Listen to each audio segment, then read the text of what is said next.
Así que el seminario que esta tarde su servidor ha preparado, yo lo he titulado Homilética Simple, tratando de minimizar, de sacar, de resumir aquello que nosotros podemos entender o aprender de homilética, ¿no? Hay tantas cosas que aprender, usted puede encontrar libros completos. Voy a ser honesto, voy a comenzar ahora con una situación.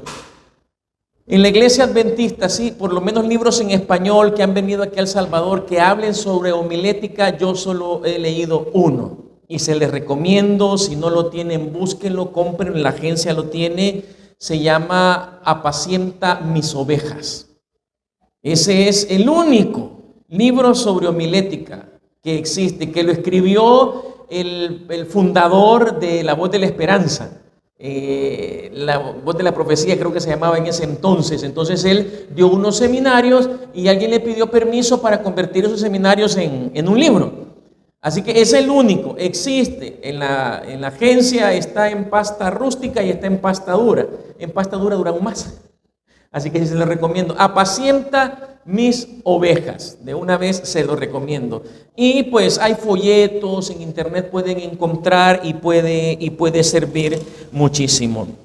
Dice 2 de Timoteo capítulo 4 versículo 2 en la versión de la Biblia al día. Dice así, mire, que con urgencia prediques la palabra de Dios, que lo hagas a tiempo y fuera de tiempo, cuando convenga, y que dice esta versión, y cuando no convenga, convence, aconseja, reprende si es necesario, insta a hacer el bien y en todo tiempo, con paciencia, proporciona a tu pueblo el alimento espiritual de la palabra de Dios. Me gustó mucho esta versión porque como que es más extensa y nos describe bastante bien lo importante de la homilética, de la predicación del evangelio.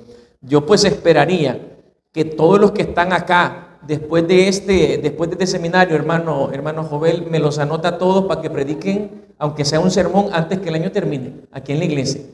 Ya sea lunes o miércoles o sábado, pero que todos los que están aquí alguna vez predicaron, tienen que hacerlo otra vez, y más con las herramientas que ahora vamos a darles, ¿verdad? Esperamos que así puedan hacerlo.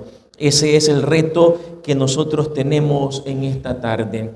Para ser un predicador es necesario el conocimiento y uso de técnica. O sea, hay cuestiones técnicas en la predicación, pero también es importante ser una persona ávida de conocimiento, o sea, que desee el conocimiento. Pero más importante, tener un corazón que arda, hermanos, que se funda con la combustión del Espíritu Santo. Usted tiene esas tres cosas, la técnica, el conocimiento y el Espíritu Santo, mi querido hermano, y usted está listo para ser un gran predicador para la honra y gloria del Señor. Mientras un pastor estaba predicando, un hombre de la congregación se le durmió, un hermano se le durmió. Y aquel pastor comenzó a alzar su voz, empezó a golpear el púlpito, a hacer ruidos, pero el que estaba dormido no se despertaba. Y entonces el pastor le dice al diácono, mire diácono, por favor, despiérteme a ese hombre. Y el diácono le dijo, ¿y por qué lo voy a despertar yo? Despiértelo usted si usted lo durmió. A veces hay predicadores que dormimos a la gente, ¿verdad? Sí. La intención no es eso, la intención es que escuchen y que aprendan. Más adelante yo les voy a leer un pasaje porque hay una gran diferencia entre enseñar y predicar. Hoy hay muy buenos expositores de la palabra que uno encuentra en YouTube, pero no son predicadores. Aunque se les llama predicadores y son famosos predicadores, pero realmente ellos son maestros. Lo que hacen es enseñar. Porque la predicación, su objetivo no es enseñar. El objetivo de la predicación es que la gente tome decisiones. Usted podrá embutir a la gente de conocimiento bíblico, pero si no toma decisiones, todo ese conocimiento no vale de nada. Jesús lo dijo claro en la parábola del prudente y el insensato, ¿no? El que oye mi palabra y la pone en práctica, esa es la toma de decisiones, hermano. Entonces el predicador, su objetivo es que la gente tome decisiones. Si hay un predicador que es experto en exponer profecías bíblicas o temas difíciles, pero no lleva a la gente a tomar decisiones, él es un buen maestro. Pero no es un predicador. Pero lo vamos a ver esto un poquito más adelante. Bueno, vamos ya al punto.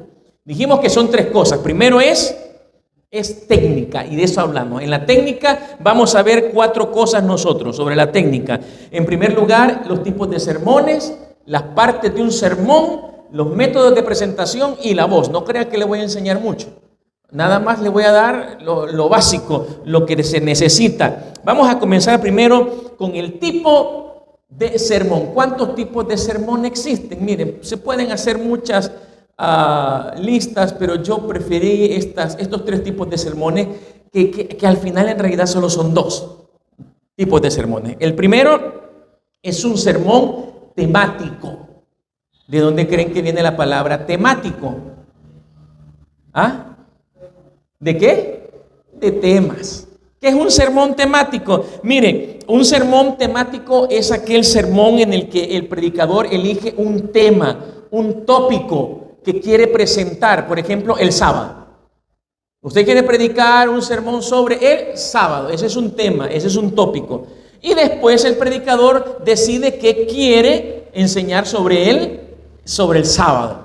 El uso de unos 4, 5 o 6 textos de diferentes partes de la Biblia son necesarios e indispensables en esta clase de sermones. El sábado, casi todo lo que tiene que ver con doctrinal y evangelístico son sermones temáticos, porque tenemos un tema y lo dividimos en partes y luego rellenamos esas partes con textos bíblicos que se apliquen a esas partes del tema. Ese es el sermón temático. Usted elige un tema que quiere presentar. Luego, el segundo tipo de sermón es el sermón, vamos a ver, textual. ¿De dónde vendrá esa palabra de textual? ¿De dónde? Texto, exactamente. Aquí no es un tema. El predicador toma un texto o unos cuantos textos y desmenuza ese texto.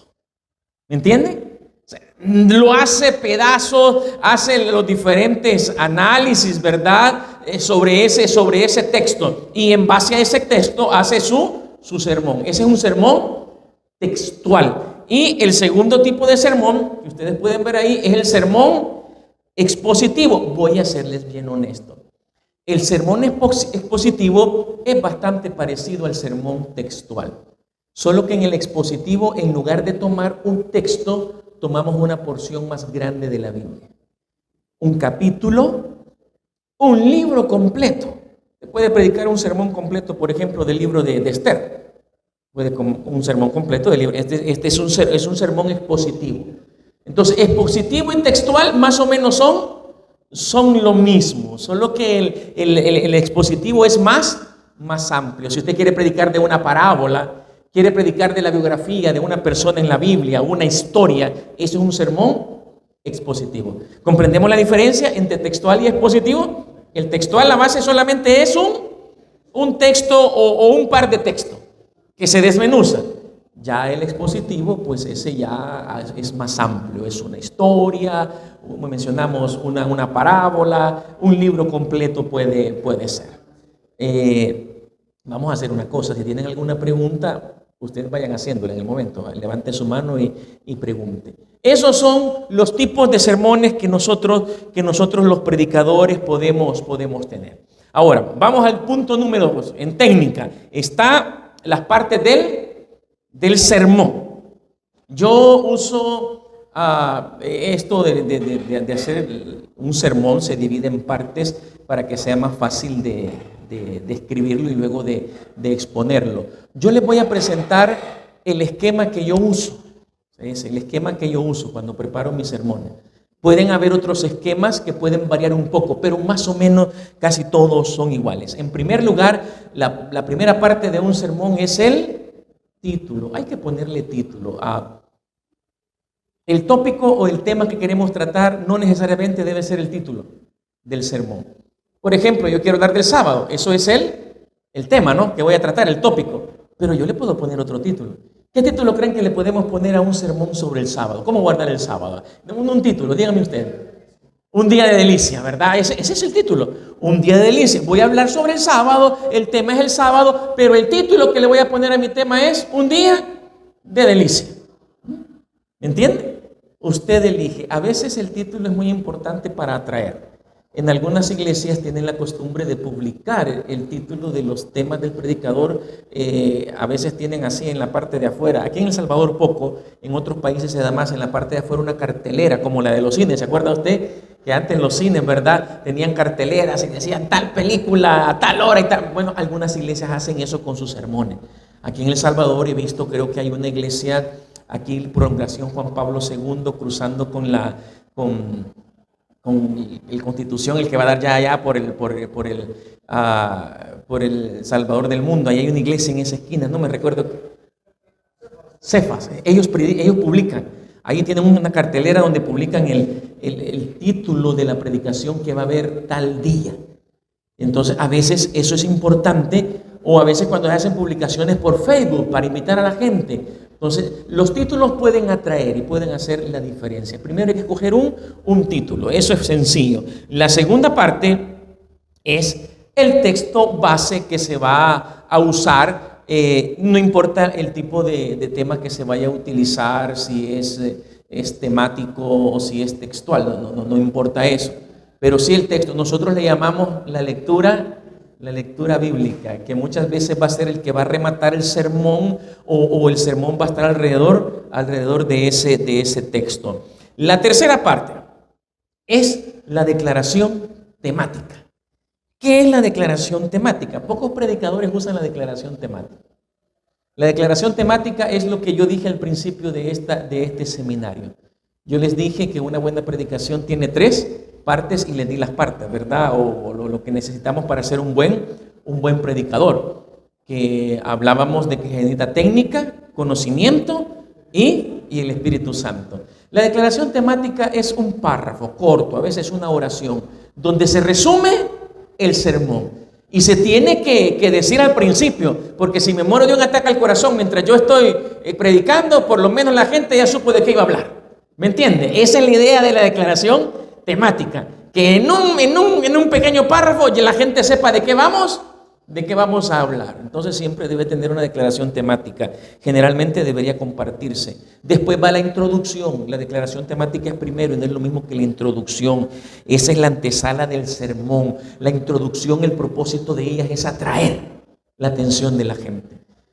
Les recomiendo en la introducción del sermón tratar de usar ilustraciones. Vamos a hablar un poco sobre las ilustraciones más adelante. Después de la introducción va el cuerpo del sermón. O sea, ¿qué quiero tratar? Generalmente nosotros lo que hacemos es hacer divisiones. Yo les recomiendo entre 3 y 4 divisiones del sermón. O sea, si el tema es el sábado, ¿qué divisiones puede tener un tema sobre un día de delicia?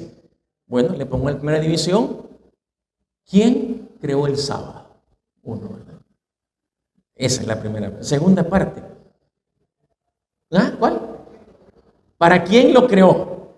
Y la última parte, ¿cómo guardar el sábado? 3 partes sencillas, simples. Entonces el cuerpo del sermón son esas tres partes. Una vez que yo tengo bien determinadas esas 3 partes, entonces comienzo a llenar cada una de esas partes. ¿Ven ustedes cómo es de interesante hacer eso así, de esa manera, para la hora de predicar, no ponerme a hablar cualquier tontera? Disculpen la palabra que uso, ¿verdad? La iglesia adventista, pues, conozco iglesias no adventistas donde acostumbran decir, bueno, hoy la palabra del Señor la trae la hermana. Y aunque no le hayan invitado a ella, ni le hayan dicho, ni le hayan informado. Y la hermana tiene que agarrar la Biblia y pase al frente y hable lo que usted pueda, hermana. Aquí tiene media hora para hablar. Pero no se trata de eso, se trata de que tenemos que tener una técnica. El Espíritu Santo es cierto que actúa de una manera sensible al corazón humano, pero también el Señor nos habla de preparación, el Señor nos habla de orden. Así que su tema en el cuerpo, unas 3 divisiones pudiera estar bien, a veces 4 también pueden servir. Después del cuerpo es la última parte. Vamos a ver, aquí hemos pasado, es la conclusión y el llamado. Esta es la diferencia entre un maestro y un predicador. El predicador siempre tiene un llamado. Y debe haber un llamado para la aceptación del Señor Jesús. El pastor S.M. Richards, el escritor del libro que les recomendé, Apacienta mis ovejas, él cuenta una historia de porque es importante el llamado. Él andaba vendiendo libros, era colportor, estudiante todavía, y entonces el Espíritu Santo lo llevó a una casa. Allí encontró una dama, habló con ella. Aparentemente la dama estaba en una profunda crisis emocional, en una depresión profunda, terrible. Y el pastor Richard sintió en ese momento que el Espíritu Santo lo motivaba a que le hiciera un llamado a esta mujer para que aceptara al Señor Jesús, que entregara su vida al Señor Jesús. ¿Se imagina usted sentir ese empuje? Hay que hacerle un llamado. Primera vez que la visitaba, no sabía quién era esa mujer, quizás nunca había ido a la iglesia, pero el pastor Richard sintió pero no lo hizo. Y dice él, y no lo hice. Él se fue y a los días regresa, pasa por aquella casa, vuelve nuevamente ahí porque él ya iba decidido a hacer el llamado, tocó la puerta y abrió otra persona que no era la dama que lo había atendido. ¿Y cuál fue su sorpresa, hermano? Esa mujer, ese día que él la visitó, después que él la visitó, se suicidó, se mató. Y eso lo impactó muchísimo. El Espíritu Santo le había dicho que hiciera un llamado y no lo había hecho. ¿Cuántas veces los predicadores fallamos cuando no hacemos un llamado? No necesariamente solo a venga, pase adelante, sino un llamado directo a aceptar a Cristo Jesús. Por ejemplo, yo puedo hablar del sábado, y el sábado es un tema doctrinal, ¿verdad? Pero al final yo puedo cerrar con un llamado: acepta al dador del sábado, al que hizo el sábado. Tú no puedes guardar el sábado, pero Jesús sí tiene la fuerza, el poder para ayudarte a ti a guardarlo. Mientras tú no aceptes al Señor Jesús como tu Salvador, si tú no amas a Jesús, ¿cómo vas a amar el sábado? ¿Me entendieron? ¿Sí? Siempre debe haber un cierre. Siempre Jesús es el centro de nuestra predicación. Ya hablamos nosotros de los tipos de sermón y de la estructura de un sermón. El número 3 dijimos que es los métodos de presentación. Sí, hermano. Sí.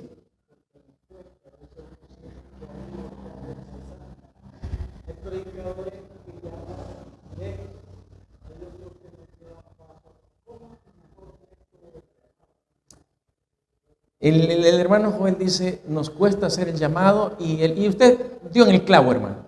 El problema de hacer el llamado es el miedo al rechazo. Ese es el problema. ¿Cómo se aprende a hacer un llamado? Hágalo.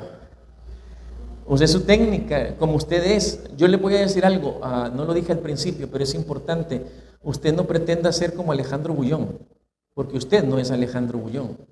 Yo he escuchado a algunos predicadores que hasta intentan hacer la voz como el pastor Bullón. No sé si ustedes lo han escuchado, ¿verdad? Y como que, disculpen la palabra, pero como que terminan cayendo mal. Predique como usted es. Entonces, al poner su personalidad en el sermón, la va a poner en el llamado. Puede ser que a algunos les funcione hacer un llamado suave, lento, pero es un llamado. Otros un llamado mucho más fuerte. Si estamos en una campaña, uno debe comenzar, como es una semana, ¿verdad? Los primeros días, unos llamados un poco suaves, digámoslo así, ¿verdad? Aceptar a Jesús como su Salvador, traer las cargas al Señor Jesús. Ya a media semana los llamados deben ser más directos. Llamados el bautismo es el camino para aceptar al Señor Jesús, y los últimos 2 días del cierre de una campaña directamente la entrega a Cristo a través del bautismo. Y lo mismo funciona con los estudios bíblicos. Usted ve que la fe de Jesús trae llamados. Nosotros se le llama compromiso, creo que se le llama ahí, ¿verdad? Donde firma, realmente ese es un llamado. Y cada vez se le va pidiendo más y más a la persona. Entonces, eso le digo, hay algunos detallitos, pero al final depende de la persona. Mire, hay pastores, y por eso digo, hay pastores que no hacen llamado. Predicadores, voy a decir, que no solo pastores. Hay predicadores que no hacen, son buenos expositores de las profecías bíblicas. Yo conozco uno que es buenísimo, pero no hace llamado. Es más, él dice, si quieren un llamado, háganlo ustedes, pongan un pastor a hacer el llamado. Yo no hago llamado. Ese no es un predicador, ese es un maestro. y podrá ser buenísimo para exponer lo que tiene que exponer, pero simplemente es un maestro. Recuerden lo que decía el versículo al principio que leímos. Pablo dice, exhorta, dice. Dile a la gente, presenta la palabra. Al final hay que llevarlos a Cristo Jesús. Así que, hermano, depende bastante de la personalidad de quien está, del predicador, ¿verdad? Los métodos de presentación de un sermón. Primero está la predicación sin nota. De esta predicación sin notas hay dos variantes. La primera variante de la predicación sin notas es la improvisación. Así como les mencioné en algunas iglesias cristianas, ¿verdad? Hermano, venga, predique usted. Hoy le toca a la hermana fulana o al hermano fulano y pase, ¿verdad? Esa es improvisación pura, hermano. Honestamente, sí, el Espíritu Santo ayuda, pero problema. Un primer anciano de mi iglesia en Usulután, cuando yo lo conocí, era una persona con poca educación, hablando de educación académica. Creo que apenas había aprendido a leer y un par de grados de primaria. Pero yo admiraba a ese anciano. Él siempre en su Biblia andaba 2 sermones listos. Siempre andaba 2 sermones listos. No llegaba el predicador, no hay problema.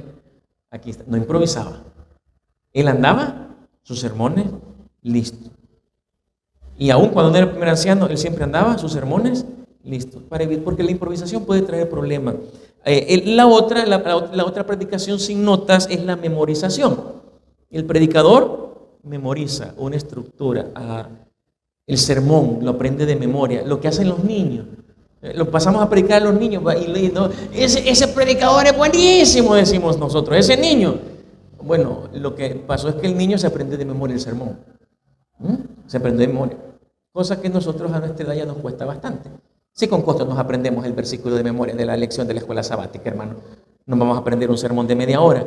Los niños tienen la capacidad de aprenderse un sermón de 5 páginas. Yo he visto niños de 5 páginas y lo dicen, ¿verdad? Claro, uno dice que tiene el don cuando este niño no solo lo recita, sino que le pone la salsa, le pone lo bueno, ¿verdad? A la predicación. Pero esa es otra predicación sin notas. Les soy honesto, yo mucho tiempo de mi vida al principio tuve predicación así, sin esquemas, sin sermones.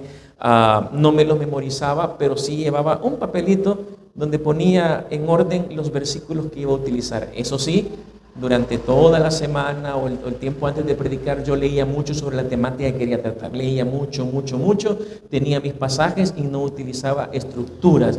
Vamos a ver nosotros otros métodos para presentar la palabra. El otro método, pues, es la memorización de todo un discurso, no del bosquejo. Podemos memorizarnos el bosquejo, pero también podemos memorizarnos el discurso, lo que mencioné, 5 hojas, 10 hojas de memoria. El problema, hermano, de la memorización así, de todo el discurso, es cuando nos traban las carretas. ¿Sí? Le aprendí de memoria, no tengo notas, se me trabaron las carretas, me puse nervioso y ya no sé qué hacer. Sí, hermano.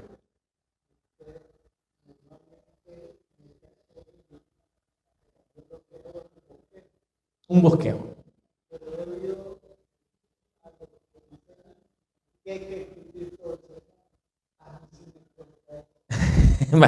Voy a lo segundo. El tercer método es la lectura del sermón. Es cuando se escribe el sermón completo. Ahora les digo, yo eso es lo que hago. Generalmente ahora yo escribo. El seminario que se lo estoy dando aquí lo tengo escrito completo.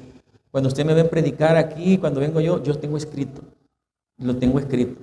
La única situación es que para escribir el sermón, hay que saber leer. ¿Sí? Hay que saber leer. Y eso, pues ahora se ve poco. Yo conozco gente profesionales que usted los pone a leer, hermanos, y como que matraca. Hay que saber leer. Hay que leer el sermón. Tal vez no memorizarlo. Y el hermano menciona que él hace bosquejo. Si usted hace bosquejo, qué bueno, porque ese es el cuarto método, la predicación de un bosquejo. Qué bueno si usted hace un bosquejo. Algunos maestros de homilética dicen, es mejor un bosquejo, porque usted ahí tiene los puntos esenciales de la predicación, pero usted deja que el Espíritu Santo se mueva en el momento de la presentación. Varío en mi apreciación sobre eso. Creo que cuando escribimos el sermón también el Espíritu Santo está actuando, solo que actúa antes de la presentación, actúa en mí. Pero si a usted le parece mejor, haga el bosquejo. Si usted quiere escribir todo el sermón, escríbalo, hágalo. ¿Cómo comencé yo a predicar? La primera vez que me pusieron a predicar en mi iglesia yo tenía quizás 14 años.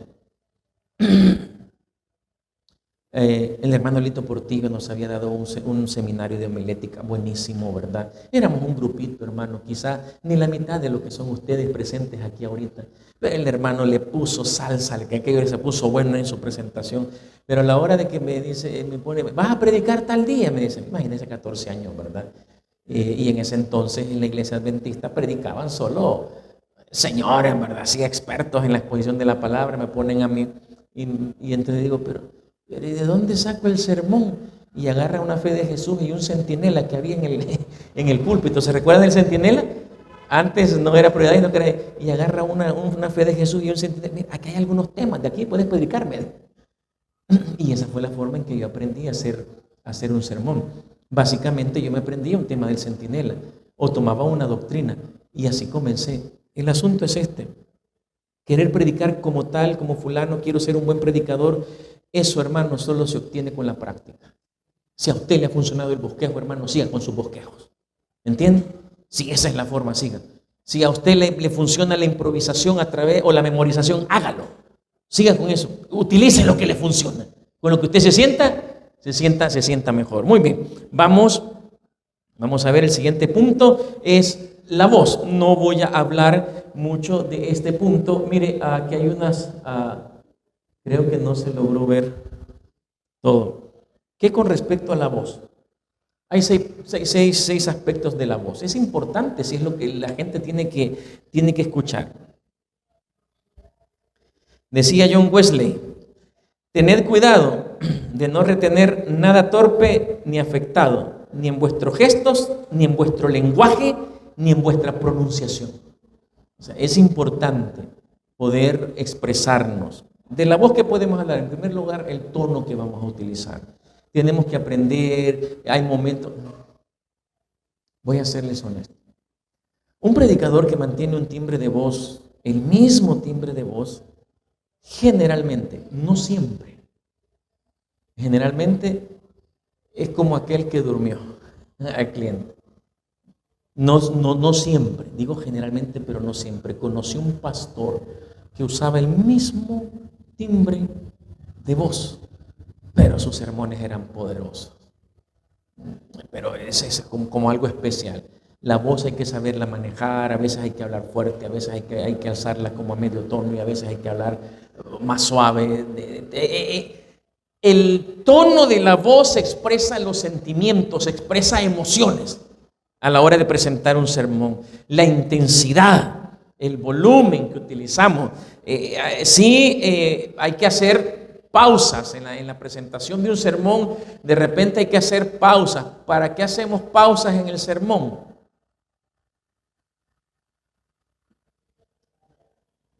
¿La adivinaron para qué? ¿Ah? ¿Qué estuvieron haciendo ustedes cuando yo dije para qué hacemos pausa? ¿Para qué hacemos pausa? Para que la gente piense. ¿Para que piense qué? ¿Qué decisiones va a tomar? ¿Para qué es un sermón? ¿Para enseñar? Sí enseñamos, pero su objetivo principal es tomar decisiones.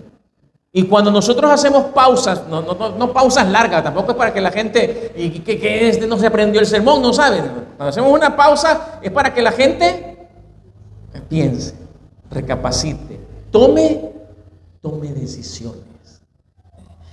También la voz pues tiene que ser clara, hay que hablar con claridad. Cómo gesticulamos la voz es importante, las palabras, cómo las gesticulamos. Hay que aprender a abrir la boca, hermanos, cuando uno predica. Sí. Disculpen lo que voy a decir. A veces las damas predican suavecito, no porque su voz sea suave, sino porque abre un poquito la boca. En la casa a veces la abren más y hasta los vecinos la oyen. Para aprender a predicar hay que aprender a abrir Saben que ese principio se lo aplican a los cantantes, ¿sí? Yo conocí un señor que enseñaba a cantar, daba clases, él no era adventista, ¿verdad? Y cuando la gente no abría bien la boca, ¿sabe qué hacía? Agarraba un palito de chocobanano, lo cortaba de un tamaño y entre los dientes, y ahí lo mantenía un buen rato. En la siguiente lección, el palito ya estaba más grande. Hay que abrirla más. Para que nuestras palabras se entiendan y sean claras, hay que aprender a abrir la boca. La claridad es importante. Resistencia. Usted debe estar listo para predicar por lo menos o entre más o menos 45 minutos. De media hora a 45 minutos, de acuerdo a lo que usted vaya a exponer. Se requiere resistencia para eso, hermano. ¿Sí? Para estar parado, para estarse moviendo, para estar hablando. Y pues hay que saber respirar. ¿Cómo obtiene? Les voy a enseñar una técnica. A mí me ha servido. Yo no lo he leído en ningún lado, pero a mí me ha servido. Cuando haga ejercicio, cuando esté haciendo ejercicio, ya sea que vaya trotando, vaya caminando, cuando haga ejercicio, cante. Pero que se le oiga. Cante cuando haga ejercicio. Es que no puedo, hermano, me falta el aire.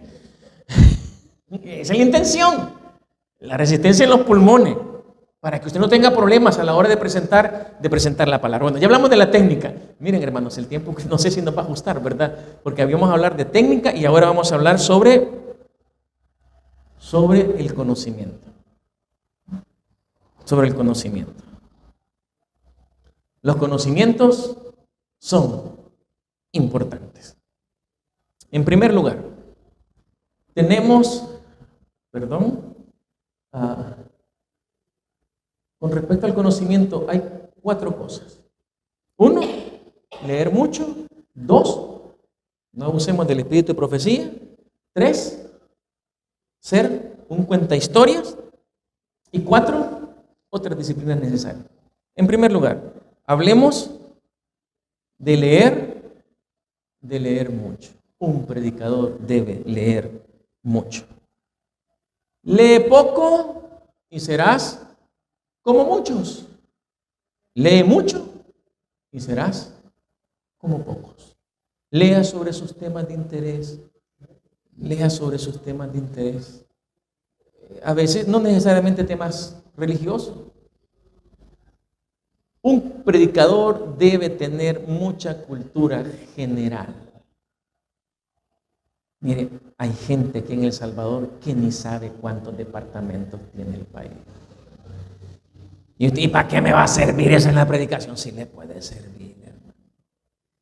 Mire, hay que tener un diccionario porque a veces uno lee palabras que no entiende. No le vaya a pasar como un hermano que leyó el periódico y en el periódico leyó una palabrita bien bonita y la palabra y le gustó, le encantó aquella palabra y el sábado le tocaba predicar. Esta palabra la voy a usar en la introducción de mi sermón, en el saludo. Es que me encantó esa palabra, ¿verdad? Y el hermano sube y entonces cuando da el saludo el hermano dice: muy buenos días, feliz sábado, queridos hermanos semovientes.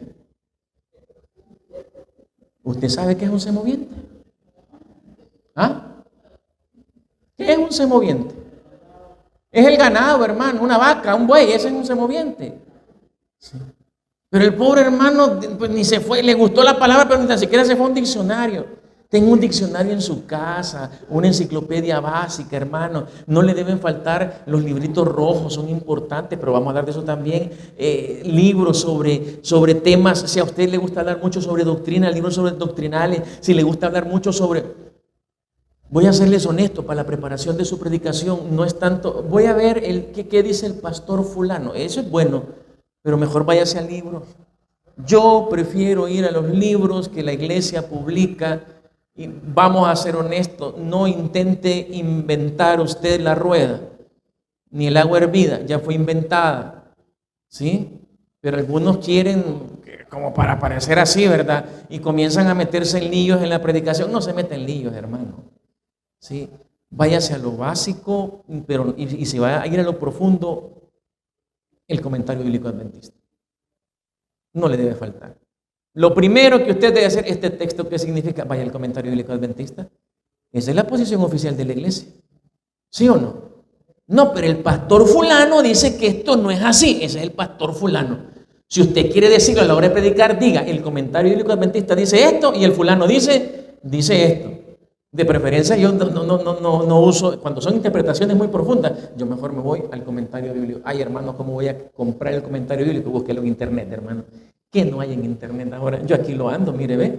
En el teléfono, ahí está mi comentario bíblico, en mi computadora, ahí lo tengo. Hay aplicaciones, o sea, cuando digo leer mucho, no solamente tenga su biblioteca física, uno puede tener biblioteca electrónica ahora, y eso sirve, pero hay que leer mucho.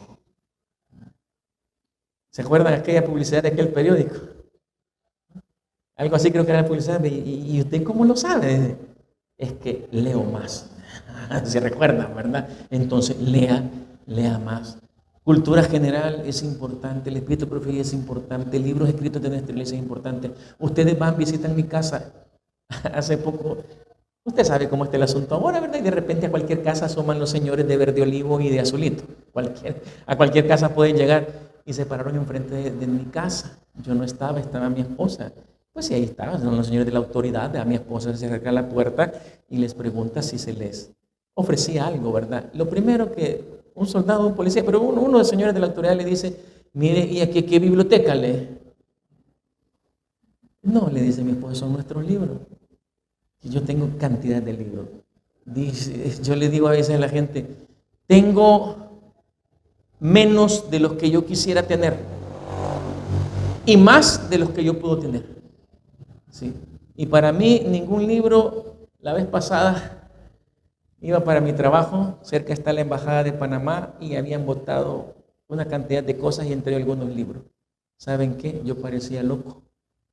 Así como los que andan, algunos de esos que andan recogiendo en la basura, yo buscando en las cajas los libros. Y encontré un libro de recetas de comida italiana, hermano. Un librote así, a mi señora le gusta cocinar, unas recetas increíbles ahí. Lo habían botado, no sé por qué. El pobrecito estaba llorando, afligido, porque iba a ir a terminar allá al botadero. Y yo, como un buen cristiano, lo acogí, lo tomé en mis brazos, lo abracé, lo consolé y ahora está contento ahí en mi biblioteca. Leamos mucho. Los buenos predicadores leían mucho. No abusemos del espíritu de profecía. Hace poco que estuve en San Francisco predicando, un hermano me preguntó, porque en Estados Unidos tienen esa mala costumbre de que en cada sermón tienen que usar el espíritu de profecía. Yo estaba dando una campaña y me preguntó, hermano, ¿y usted que no cree en el espíritu de profecía? ¿Por qué? Es que usted no usa citas de la hermana Juan, ¿y para qué las voy a usar? Pregunto yo, ¿los adventistas necesitamos los escritos de Elena de White para defender las doctrinas que nosotros tenemos? No. Especialmente cuando sean campañas, no use. O en todo caso, si va a usar una de esas poderosas, como por ejemplo la definición de oración que ella dice en el camino a Cristo, orar es el acto de abrir a Dios nuestro corazón como a un amigo. Usted diga una escritora norteamericana famosa, porque les voy a decir, Elena de White está considerada, eso fue hace poco, el Smithsoniano, un instituto oficial de Estados Unidos, ¿verdad?, reconoció a Elena de White como una de las 100 personas o norteamericanos más influyentes en la historia. ¿Cómo la escogieron ellos? Sencillo, por Google. ¿Cómo? ¿Sí? Usaron un algoritmo para buscar personas que habían influido con escritos, con esto y con lo otro, y entre las 10 personas en el área de religión, una de las más influyentes, y ahí está, es Elena de White, y ha sido reconocida. Su casa, que está en Santa Elena, fue reconocida por la no sé qué de los parques de Estados Unidos. O sea, aquellos que le ponen un sellito y dicen, esto es histórico, esto es importante. Y la última casa en la que vivió está ahí. Entonces usted puede decir, si hay alguna cita así poderosa, ¿verdad?, que puede utilizarla. Diga, una escritora famosa en Estados Unidos, porque es famosa. Un escritor influyente. Pero en realidad no necesitamos nosotros usar citas de la hermana de White cuando estamos predicando doctrina. Ni deberíamos utilizarlo, hermano. La Biblia nos es suficiente.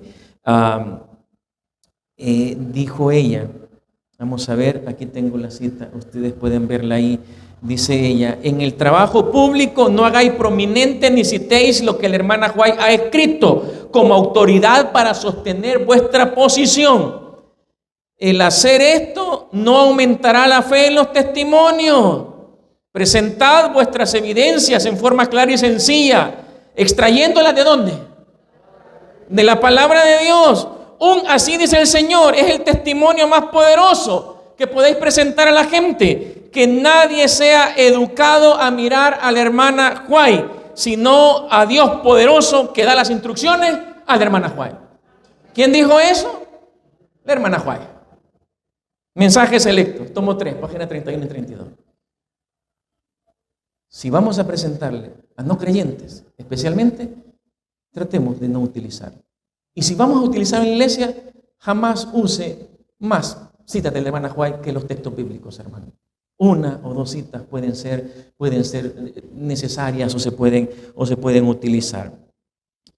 Vamos, sobre el conocimiento número 3, ser un cuenta historia. Necesitamos historias en nuestros sermones. La gente aprende más de las historias. O mejor dicho, lo que queremos enseñarles del texto bíblico lo van a aprender o se les va a calcar más. ¿Cómo les diría? Una historia es como el pegamento, ¿sí? Untémosle pegamento a la gente, es la historia, y sobre ese pegamento peguemos los textos bíblicos. Y se le van a quedar a las personas. Un predicador que yo admiré muchísimo en mi niñez fue un maestro, el maestro Paquito Francisco Pérez. Él está ahora trabajando en el colegio de Chalatenango. Me encantaban los sermones del maestro Paquito por las historias que él contaba. Porque es importante ser un buen cuenta historia. Los sermones no son para los adultos. Cometemos un error y cometen un error cuando pasa aquí la maestra de niños, le tiene la historia a los niños y después dice, ahora vamos a sentarnos y vamos a portarnos bien, a estar calladitos mientras los adultos escuchan su sermón. El sermón es para todos. ¿Quiere usted saber si es un buen predicador? No lo digo porque yo me creo un buen predicador. Cuando un niño entienda su sermón, usted se ha convertido en el predicador que Dios necesita. Yo a veces he llorado. Yo me he encontrado en situaciones, en ocasiones, cuando estoy a la salida saludando a la gente y aparece un niño y me dice, me gustó su sermón. Que un niño le diga eso, hermano. Es que la predicación no es solo para los adultos, es para todos. Y las historias le ponen ese sabor. Este último viaje que hice a Estados Unidos, visité la casa de la hermana White y había un libro grande. Me pareció curioso, yo no pregunté sobre él, pero andaba conmigo el hermano José Merino. No sé si usted, hermano Jovel, lo conoció a José Merino de la Iglesia Central. No sé si lo habrá conocido a él, no sé. Algunos sí lo han conocido. Y entonces él sí tuvo la curiosidad de preguntar sobre ese libro en la casa de la hermana White. Y entonces ese libro era un libro así de grande. Estaba abierto, muy grande el libro. Y le preguntó, ¿y ese libro de qué es? Y el que nos daba el tour nos dice, ese es un libro de recortes. La hermana White buscaba cuando estaba leyendo, porque era una mujer que leía mucho, hermano. La hermana White leía mucho. Y ella cuando encontraba historias que enseñaban un mensaje moral, la recortaba y la pegaba. Recortaba y pegaba. Para utilizar en algún momento, ya sea en una predicación con sus nietos, a quienes les hablaba muchísimo, y usaba esas historias. Era una coleccionista de historias. Porque nos dice el pastor que nos andaba guiando, no, ese es el único que tenemos acá, pero eran 12. Los otros 11 se han repartido entre los otros centros White de aquí de Estados Unidos para que tengan que ver. La hermana White recortaba, tenía muchas historias. Ahora hay libros sobre ilustraciones, sobre historias, pero ¿saben ustedes cuáles son las historias más profundas y más impactantes? La de la vida personal. ¿Sí? Alguna gente dice, ¿y porque vos de él viene a hablar? No, es que yo soy pecador. Y la gente quiere ver a alguien igual a él, no a un superior. Y cuando usted cuenta historias de su propia vida que le pueden servir para dar una enseñanza, la gente entiende que es igual a ellos, que usted los comprende. Es bajarse al nivel de la persona. Cuesta mucho cuando uno ha estudiado, voy a ser así bien. Hay problemas en muchos predicadores, quizás en alguna ocasión yo mismo lo he pasado por eso, que cuando tenemos nuestro nivel de licenciatura y que la maestría, Y de repente aterrizar para presentar simple y sencilla la palabra del Señor cuesta. Las historias nos ayudan a hacer eso. Saque la especialidad de narración de historias. Le va a ayudar mucho. Pero aprenda, pero lo mejor, ¿saben cuál es la mejor manera de aprender a contar historias? Cuéntele historias a sus hijos. Si mis hijos amaron algo de su abuela, mi mamá, fue las historias que mi mamá les contaba. Ahí quedaron en su mente. Y si algo les encanta a ellos, son las historias que su papá les cuenta. Adoran las historias que ellos les cuentan. Aprenda a contar historias. Y el número 4 es otra disciplina. No voy a hablar mucho de ellas, solamente pueden verlas aquí. Estas disciplinas que necesita todo buen predicador. Estamos hablando de la hermenéutica. La hermenéutica enseña los principios sobre la interpretación bíblica. La exégesis es la aplicación de esos principios para sacar la enseñanza, lo que realmente quiso decir el escritor, ¿verdad? O el Señor a través del escritor. La apologética es el arte de defender la verdad. Esa es la apologética, defender la verdad. La antropología, pues usted ya sabe que es el estudio del hombre, su creación, la naturaleza, su comportamiento. La amarteología, ¿qué es eso? Eso es el estudio del pecado. Cómo se originó el pecado, cómo se dio en la humanidad. Eso es la soteriología. A veces se oye rara, ¿verdad? Pero ese es el estudio del tema de la salvación. Soteriología. Estamos estudiando el amplio tema de la salvación. Teología, pues la ciencia que estudia al Señor. Cristología, pues es estudiar sobre Cristo, su vida, su encarnación, su ministerio y su intervención por nosotros en este momento. Y la neumatología. Y eso que es, hermano, sobre los pulmones, no es el estudio del Espíritu Santo. Entender quién es el Espíritu Santo. Son algunas de las ciencias de las que nos podemos apañar los predicadores a la hora de predicar. Voy con la última parte, pues ya se nos hizo bastante este negocio. Hoy les digo, no es sencillo dar un tema de homilética y estamos dando solo los principios básicos. Pero para mí este es el más importante. Un corazón ardiente es indispensable. Y aquí no me voy a alargar mucho. Solo son 3 cosas. Número 1, mucha oración, mucho poder. Si algo necesitamos los predicadores, es orar. Hay un cantante evangélico cristiano que tiene un himno que dice: más de ti y menos de mí. Esa debe ser la oración de todo predicador. Más de ti y menos de mí. Nosotros los predicadores debemos ser sinceros en la oración. ¿Cómo le vamos a enseñar a la gente a que tenga una buena relación con el Señor si nosotros no la tenemos? Dígame usted. Más de ti, menos de mí. Más oración, más poder. Poca oración, poco poder. Nada de oración, nada de poder, hermano. Nada de poder. Necesitamos la oración en nuestra vida. En segundo lugar, la Biblia. Estaba en San Pedro Sula. Fui a hacer unas diligencias siempre de la iglesia hace varios años, y entonces el pastor me invita a una reunión. El pastor con el que yo estaba me invita, el pastor Luis Molina. Él estaba ahora en Costa Rica, él entonces estaba, ahí en Honduras, en San Pedro Sula, y me dice: pero ya sí, hermano, me lleva, vamos, pasemos, acompáñame a la plataforma. Yo pensé que para dirigir un himno o algo, ¿verdad? Y yo pues así fui como cordero al matadero, ¿verdad? Estaba en la puerta, vi que estaban cantando y todo, y me dice: teneme el tema. Pastor, ¿de dónde voy a sacar el tema? Y agarra su Biblia y me la da. Acá hay bastante. Necesitamos saber de Biblia, hermano. Sí. Leerla, estudiarla. No solo para predicar, sino para fomentar nuestra relación y fortalecer nuestra relación con Cristo Jesús, hermano. Mire, un problema que tengo con mis hijos es que ellos saben bastante de Biblia. Ese es un problema. Les voy a explicar por qué. Y esto que va, no sé quién es la maestra de mis hijos aquí, cuando ellos vienen a clases aquí, de Abdiel, no sé si estará por acá. El problema que tengo con mis hijos es que a veces llegan a la casa, mira papá, ¿qué pasó? Fíjate que la maestra dijo tal cosa, no hombre, qué maestra, no estudia la Biblia, esa maestra no sabe nada, ¿no? Qué barbaridad, me decía, es que es un relajo, es una aberración que dijo la maestra hoy. Tenga cuidado con esos niños. Tiene que saber más de Biblia usted que ellos. ¿Ah? ¿Ya le pasó? Ah. Gracias a Dios creo que, bueno, ya pues ya los niños más grandes como que hablan más, ¿verdad? Y dicen, no, yo no estoy de acuerdo con eso. Sí.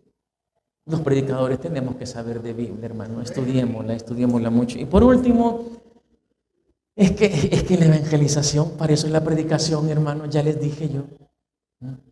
Dios dio dones. Alguien me preguntó a mí, ¿y usted por qué no es pastor si usted predica bien? ¿Y quién dice que la predicación es lo mismo que ser pastor? ¿Quién dice eso? ¿Usted ha leído los versículos de la Biblia donde salen las listas de los dones?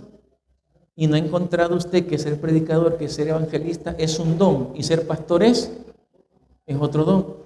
Que alguien tenga los dos dones, alabado sea el Señor. Ese es un pastor extraordinario. Pero no necesariamente porque de repente hable bonito algunas veces yo, no quiere decir que tenga el don para ser un pastor. Un pastor tiene el don. ¿Y qué es un pastor? Pues el que apacienta ovejas. Y un pastor tiene ese don. Quiere sus ovejas, ama sus ovejas, visita sus ovejas, está en la casa con sus ovejas. Cuando sus ovejas se enferman, Él está con ellas. Conocí un buen pastor, un excelente. En mi vida como adventista, ya les dije, nos bautizamos en 1986. A estas alturas ya son 36 años de ser adventista. Un pastor impresionó, impactó mi vida. Pastor de distrito. Pero ¿saben? Es el peor predicador que he visto en mi vida. Malo, malo, malo. Era tan malo que en la iglesia central, de ahí de mi iglesita de Zulután, solo predicó en 2 años que estuvo él, un miércoles y un sábado. Así de malo era. Un miércoles y un sábado. Y él mismo sabía. Pero como pastor, era tan buen pastor que el segundo año que él estuvo, nuestro distrito tenía un blanco de 250 almas y se bautizaron más de 600. Y sin él dar una campaña. ¿Ven que hay diferencia? No, ser un buen predicador no es que va a ser un buen pastor, pero al final los predicadores, los evangelistas, ustedes que ya predicaron alguna vez y que tienen que seguir haciéndolo, ustedes que quizás nunca han predicado y hay que hacerlo, necesitamos presentar a Cristo. Es que para eso se dio la predicación, hermano. Todos los dones para terminar, y será predicada la obra del evangelio, el testimonio a todo el mundo, para testimonio a todas las naciones, y entonces vendrá el fin. Somos nosotros, tenemos que presentar a Cristo, tenemos que evangelizar, tenemos que llevar a Cristo Jesús. Nuestro objetivo, discúlpeme si hay predicadores nuestro objetivo no es componer la iglesia, el Señor la va a componer, hermano. Esta es la iglesia del Señor, no suya. Mi obligación es ir y presentar el mensaje del evangelio a las almas que lo necesitan, gente que está muriendo sin esperanza. Aquí en la iglesia los sábados, aunque ya estén bautizados, vienen hermanos que necesitan escuchar del Señor, que necesitan tomar decisiones. Están bautizados, pero están perdidos. Si puede enseñar en su predicación, qué bueno, enseñe. Sea un maestro, pero que su objetivo sea presentar a Cristo, sea evangelizar. Que Dios nos ayude. Eso último se logra, esas 3 cosas, solo con el poder del Espíritu Santo. Y un predicador que tenga el poder del Espíritu Santo, nadie lo va a detener. Y entonces, hermano, ¿cómo llego a ser un gran predicador? Predicando. Pero predique. ¿Me voy a equivocar? Sí, se va a equivocar. ¿Me va a dar miedo? Le va a dar miedo. ¿Me va a dar tembeleque? Le va a dar tembeleque. A mí todavía me da tembeleque. Pero hágalo. ¿Cómo se aprende a nadar? ¿Con una lección sobre natación? La única forma de aprender a nadar como Dios manda es como me tocó a mí en el río Molino, allá en Usulután. Llegábamos y ahí andábamos en el agua, ¿sí? Meterse al agua. Hasta que un día agarré valor y me fui a la poza más honda del río Molindo. Estaba la cueva y me tiré y aprendí a nadar. Ya sabía nadar. Pues sí, todo el tiempo tenía años de estar yendo al río Molindo, de mover las canillitas y las manitas ahí desde pequeño. Y de repente ya sabía nadar. Pero si toda la vida hubiese pasado a la orilla del río, y así pasando toda mi vida a la orilla del río, después me hubiese atrevido a tirarme a la poza, me ahogo, hermano. ¿Quieres ser un buen predicador? No deje de predicar, comience a predicar. Que el Señor nos ayude, que su Espíritu Santo nos acompañe siempre. Que el Señor les bendiga.